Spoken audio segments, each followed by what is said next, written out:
Halo. Assalamualaikum warahmatullahi wabarakatuh. Selamat pagi, salam sejahtera bagi kita semua. Saya Alit Prakarsa. Kita akan membahas mata kuliah Sistem Peradilan Pidana Anak. Mungkin kalian sudah kangen untuk kuliah langsung di kelas-kelas bertatap muka dengan dosen dan kawan-kawan mahasiswa. Tetapi persoalannya adalah sekarang masih masa pandemi, sehingga kita harus turut dalam bagian pencegahan virus COVID-19, penyebaran virus COVID-19, di mana jangan lupa selalu menggunakan masker, dan setiap ada kegiatan atau berinteraksi dengan benda atau orang lain, jangan lupa juga menggunakan hand sanitizer atau mencuci tangan kita sebagai bagian dari pencegahan virus COVID-19. Baik, langsung saja kita mulai mata kuliah Sistem Peradilan Pidana Anak dengan mengetahui terlebih dahulu latar belakang dari Sistem Peradilan Pidana Anak ini. Sebagaimana kita ketahui, anak adalah berkah dari Tuhan Yang Maha Esa, bahwa anak adalah generasi penerus dari satu bangsa. Bahwa dalam proses pembelajarannya tentu dalam proses tumbuh kembang tentu seharusnya anak mengalami fase-fase atau masa-masa yang mendukung semua yang berkaitan atau diperlukan dalam masa tumbuh kembangnya. Tetapi persoalannya kemudian tidak semua kemudian berjalan sebagaimana keinginan kita.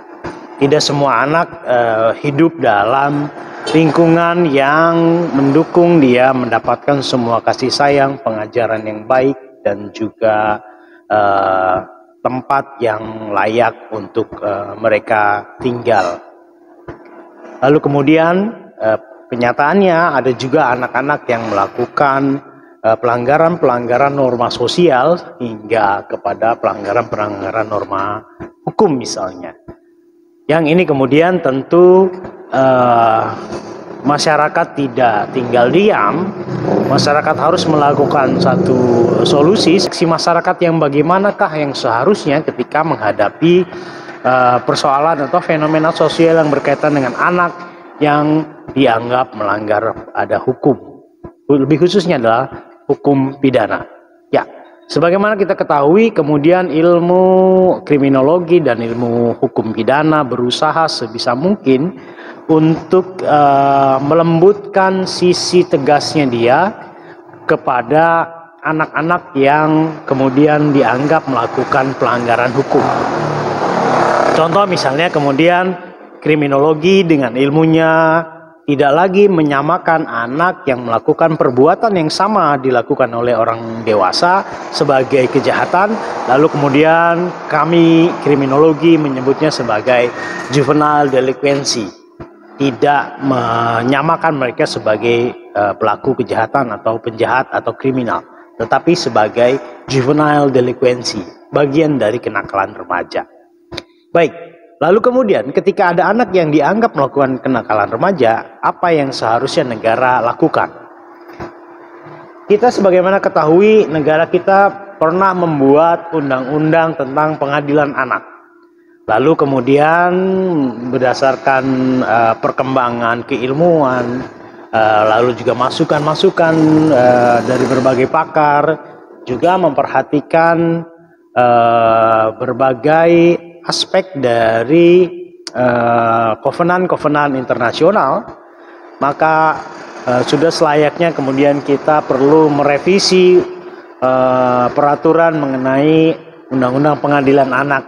Kenapa kemudian kita harus menyajikan wajah yang lembut atau tidak tegas, tidak seram di hadapan anak-anak? Karena kalau kita melihat dalam undang-undang tentang hak asasi manusia misalnya, sudah ada amanat ketika ada hak-hak anak dan juga hak warga negara, di mana hak untuk tidak disiksa, wabil khusus untuk anak-anak. Berikutnya juga hak tidak boleh dihukum mati atau dikenai hukuman seumur hidup. Anak juga tidak boleh dirampas kemerdekaannya secara melawan hukum, dan juga harus ada pemisahan tahanan dari orang dewasa dengan anak-anak. Sebagaimana kita ketahui bahwa banyak pandangan terhadap sistem pemasyarakatan kita yang kemudian ada dalam tanda petik menjadi tempat belajarnya para pelaku kriminal. Apa jadinya kalau misalnya anak yang melakukan kenakalan remaja kemudian menjadi satu dengan orang dewasa dalam tahanan, bisa jadi kemudian dia akan mempelajari teknik-teknik kejahatan yang bisa lebih canggih lagi. Berikutnya juga bahwa anak sebisa mungkin untuk tidak dilakukan penahanan. Filosofi atau semangat-semangat ini kemudian yang mendorong untuk dibuatnya satu peraturan atau merevisi peraturan sebelumnya, yaitu dengan membuat undang-undang sistem peradilan pidana anak yang menggantikan undang-undang pengadilan anak yang sebelumnya. Bahwa undang-undang sistem peradilan pidana anak ini, sebagaimana kita ketahui, sebelum diterapkannya undang-undang sistem peradilan pidana anak, itu kita masih mendengar, masih melihat banyak sekali fenomena-fenomena penegakan hukum terhadap anak yang tidak manusiawi atau tidak sesuai dengan fitrahnya anak-anak. Masih kita lihat ada tindakan kekerasan pada saat pemeriksaan misalnya. Masih juga ada proses penegakan hukum yang belum atau tidak mengindahkan kepentingan terbaik buat anak. Di antaranya misalnya proses adanya tidak diberitahu orang tua atas proses penahanan. Masih juga ada muncul stigmatisasi dari masyarakat terhadap anak yang baik sedang atau sekalipun sudah menjalankan hukumannya dia. Nah, bagian terberat dari sistem peradilan pidana adalah untuk menghilangkan stigma masyarakat terhadap siapapun yang sudah menjalani hukumannya itu. Terlebih ini adalah anak. Ingat, anak itu hakikatnya dia hanya untuk bermain dan belajar. Bahkan kalau bisa belajar pun dalam kemasan permainan. Begitu juga seharusnya dalam proses penegakan hukum, untuk tidak mengganggu proses perkembangan masa tumbuh anak, seharusnya juga proses penegakan hukum terhadap anak yang melanggar hukum juga tidak sebagaimana kita lakukan kepada orang tua, tetapi lebih menghargai, memaklumi bagaimana tahapan perkembangan psikologis anak misalnya.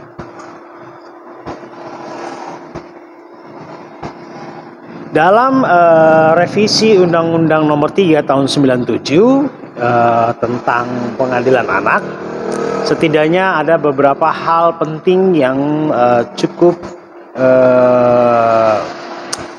spesifik terjadi perubahan dalam pengaturan di Undang-Undang Nomor 3 Tahun 97 ini. Yang pertama adalah tentu tentang filosofi dari terbentuknya undang-undang yang terbaru ini. Bahwa tujuan atau filosofi dari sistem peradilan pidana anak adalah kepentingan terbaik untuk anak. Hal ini juga kemudian kalau kita lihat bahwa ini adalah amanat dari konvensi internasional. Salah satu diantaranya misalnya konvensi Beijing Rule, ya, di mana ada salah satu prinsip dalam perlindungan anak yang terpenting adalah kepentingan terbaik untuk anak. Karena kita selalu orang dewasa beranggapan apa yang kita lakukan untuk anak-anak adalah untuk kepentingan terbaik bagi anak. Padahal belum tentu. Karena ada prinsip berikutnya yang harus juga kita perhatikan, yaitu bagaimana kita menghargai suara atau kita memberikan anak untuk berpartisipasi terhadap perubahan nasibnya dia. Berarti kita memberikan ruang yang cukup luas bagi anak-anak untuk mengungkapkan apa keinginannya dia. kepentingan terbaik bagi anak adalah dengan cara mendengarkan suara anak. Itu. Lalu kemudian selain memasukkan filosofi kepentingan terbaik bagi anak, ada juga perubahan yang sangat signifikan, yaitu dengan memasukkan konsep restoratif justice. Apa konsep restoratif justice ini? Ya, konsep restoratif justice ini kalau kita melihat dalam paradigma penegakan hukum, di mana awal penegakan hukum yang sekarang masih bisa kita alami, bahwa dalam proses penegakan hukum kita sekarang berwajah retributive justice, di mana konsep retributive justice ini mengadopsi dari pelaksanaan hukum yang sudah sangat-sangat tua sekali, berasal dari Babilonia kuno, negara kerajaan Babilonia kuno, di mana dalam kode Hammurabi, intinya dalam aturan tersebut mengatakan bahwa hutang mata bayar mata, eye for an eye, atau hutang nyawa bayar nyawa, blood for blood. Sehingga proses atau penegakan hukum dengan retributive justice ini bercirikan pembalasan. Tetapi karena kemudian kita mengaku sebagai orang atau masyarakat yang modern, kemudian menghilangkan cara-cara yang bersifat sadistik gitu ya, bersifat kekerasan, kemudian menggantinya dengan menjadi proses pemenjaraan, walaupun tetap saja lebih kepada proses pembalasan. Kalau tadi retributive justice bercirikan pembalasan, yang berikutnya ada paradigma penegakan hukum dengan konsep sebelum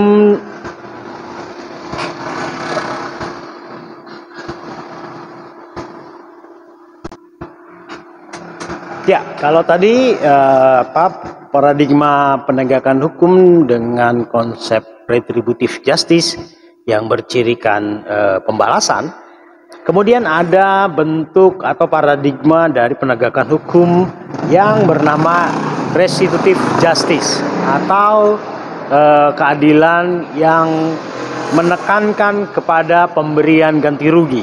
Karena dalam proses penegakan hukum retributive justice, seolah-olah hak dari korban kemudian diambil oleh negara, lalu negara yang memberikan hukuman sebagai wakil dari korban.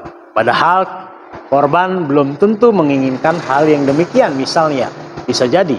Atau misalnya ada keinginan korban yang tidak terakomodir oleh perwakilan dari negara, dalam hal ini jaksa misalnya. Konsep restitutive justice adalah lebih menekankan kepada ganti kerugian, karena pada sesungguhnya orang yang mengalami yang menjadi korban adalah orang yang mengalami kerugian, sehingga ketika ada korban dari kejahatan, dia berhak untuk mendapatkan ganti kerugian atas apa yang dia derita. Selain retributive justice dan restitutive justice, ada paradigma yang kemudian baru ditawarkan, yaitu konsep restoratif justice. Apa konsep restoratif justice ini? Secara sederhana, konsep restoratif justice ini bertujuan untuk memperbaiki kepada kondisi semula.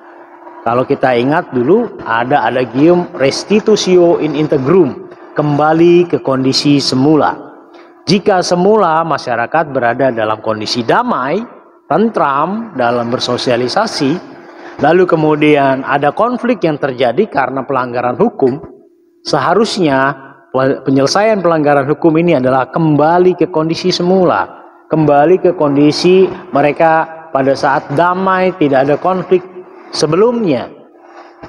Namun karena konsep penegakan hukum sebelumnya menggunakan retributive justice yang bercirikan pembalasan, maka tidak berorientasi kembali ke kondisi semula, tetapi kepada yang ke depan, maju-maju terus. Contoh saja kalau kita perhatikan dalam proses penegakan hukum di masyarakat atau negara yang mengaku positivisme, itu dalam hukum beracaranya ketika kalah di pengadilan negeri, maka bisa mengajukan banding ke pengadilan tinggi.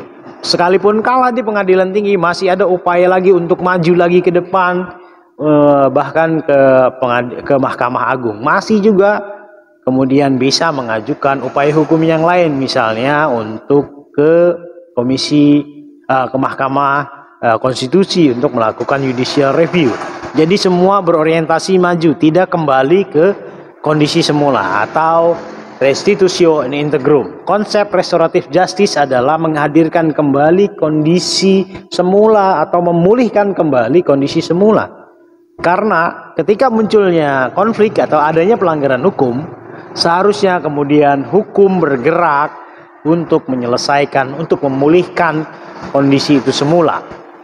Namun sialnya kemudian ketika persoalan hukum harus dihadapkan dengan menggunakan sarana pidana, dan sepertinya masyarakat hari ini kemudian lebih memilih ketika ada pelanggaran hukum atau penyelesaian hukum, semua harus menggunakan jalur pidana. Padahal harus kita pahami, hukum pidana adalah sebagai last resort atau ultimum remedium, sebagai usaha terakhir, upaya terakhir, sebagai senjata pamungkas. Ketika senjata-senjata atau cara-cara lain gagal, sudah dilakukan namun gagal, maka kemudian barulah hukum pidana hadir. Tetapi sepertinya dalam penegakan hukum kita hari ini lebih mengutamakan hukum pidana sebagai primum remedium, sebagai upaya pertama.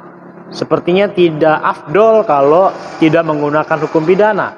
Padahal kasus yang dihadapinya adalah kasus yang berkaitan dengan anak, baik anak sebagai pelaku, anak sebagai korban, atau ada juga anak menjadi saksi. Bagaimana dengan mereka ini? Apa jadinya kalau anak-anak ini kemudian berada dalam posisi sistem peradilan pidana yang selama ini kita terapkan?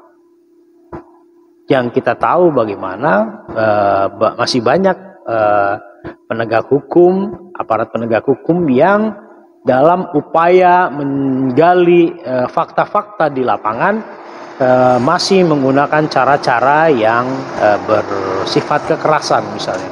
Sementara yang dihadapi ini adalah anak, harusnya berbeda, harusnya lebih lembut, harusnya lebih memahami karakteristik anak agar tidak menderita atau tidak mengalami efek buruk dari penegakan hukum pidana itu sendiri.